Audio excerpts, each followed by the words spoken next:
Next to our in-depth look at the war in Ukraine, we have, of course, talked for weeks about the infusion of cash and weapons by the U.S. to Ukraine. But what does that all mean in terms of the fight against the Russians? Our James Longman has been on the front lines for weeks now and files this report on exactly where things stand. In a remote corner of eastern Ukraine, an elite group of U.S. veterans welcomes us to their safe house.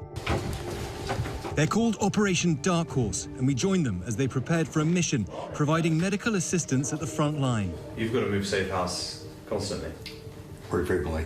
We spend a lot of time going to the links to make sure that we're not identified, and so we probably have to move every week or so. You're very close to where the Russians are. Definitely, it's a lot of noise out there sometimes. Yeah, so might hear something. The house is riddled with bullets and holes from tanks, and the men's beds, bunker style, everyone ready to leave at a moment's notice. What's motivating you guys? You know, we've seen veterans now being taken by the Russians. We've seen Brits, others being taken by the Russians. I mean, does that not worry you? There's a need here for advanced tactical medicine that, unfortunately, the Ukrainians, they didn't get to choose the time and the place of the fight. They just got attacked. You know, if you have the capability, you have the responsibility. This is, of course, unofficial U.S. help. The State Department has warned against any travel to Ukraine. But hundreds of miles away, on a different front line, the official American help is being moved into position. A not-so-secret weapon. Now, HIMARS are some of Ukraine's most highly valued weapons. They're terrified, really, of the Russians finding out where they are, so we're being taken to this secret location. Using the trees as cover, the rockets are loaded up. These are the rockets being loaded onto the US HIMARS high-mobility artillery rocket systems. These are the weapons that Ukraine says are making all the difference in its war for the very simple reason that they fire further than anything Ukraine currently has in its artillery. The other important detail is that they're truck-mounted, which means once they're fired, these guys can move. Ukraine now has 12 of these in combat, and this is what they can do.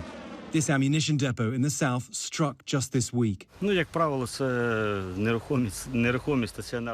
we'll work on the crucial, important targets deep within enemy territory. It's the ammo warehouses and the command centers, which you cannot fire with anything else besides this equipment. And it's not the only heavy weapon making inroads in this war. U.S. howitzers are also here. The power of that gun is just unreal. It sucks the air out of you as it goes out. Now, this is an active combat zone. They are finding Russian targets. These weapons are far more agile than anything Ukraine had before, so they can fire from sloped or rocky areas and take the Russians by surprise. But the HIMARS and the howitzer arrived too late to stop Moscow announcing their first victory of this war, their capture of Luhansk. That's half of the Donbass region of eastern Ukraine, the industrial heart of this nation. And now Putin's troops are moving to take the other half. Back at their safe house, the Dark Horse medics are just getting back from setting up a mini field hospital. How did it go? Good. There was some indirect fire that came in pretty close, but it's about par for the course out here. They filmed this footage at the front. This man seriously dehydrated, in need of immediate medical assistance. Take him right to the back. I got to see where they plan their missions.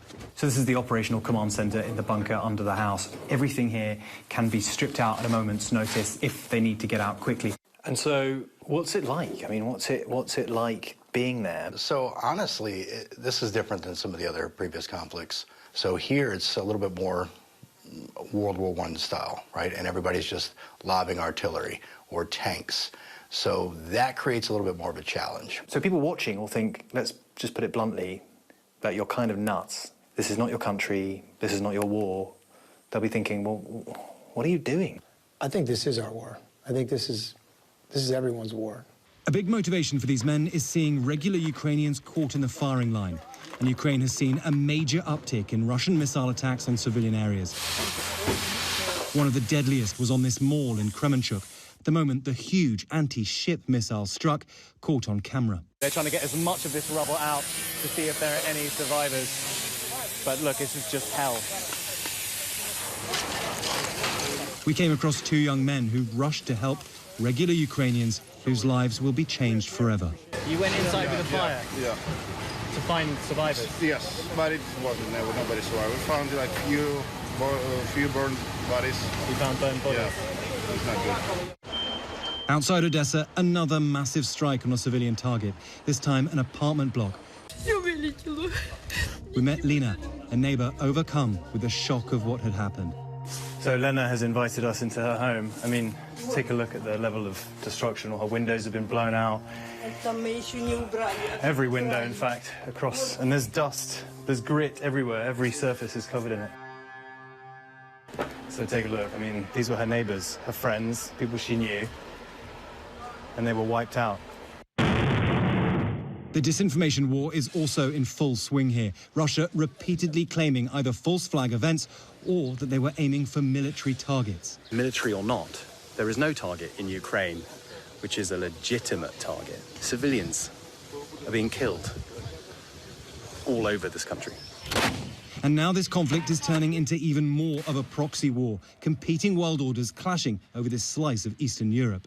With President Biden in the Middle East now, in part for talks over how to settle unpredictable energy markets, Vladimir Putin is heading on a trip of his own next week to Iran, who the US believes is supplying Moscow with hundreds of combat drones to use in this fight. Perhaps most worrying for Ukraine is Russia's determination to Russify areas under its control. In the southern city of Kherson, occupied since March, the Russian ruble has been introduced as legal currency, Russian passports are being issued, and school curriculums are being changed to reflect the Kremlin's version of reality. With Luhansk already in Russian control and Donetsk in their sights, huge swathes of territory are slowly being swallowed up. Ukraine says it's entering a crucial period where it needs more foreign help to push Putin's forces back before the winter comes. If not, Russian roots will sink so deeply into their land that they'll get frozen in place, and the country they knew may be lost for good. Hi, everyone. George Stephanopoulos here. Thanks for checking out the ABC News YouTube channel. If you'd like to get more videos, show highlights, and watch live event coverage, click on the right over here to subscribe to our channel. And don't forget to download the ABC News app for breaking news alerts. Thanks for watching.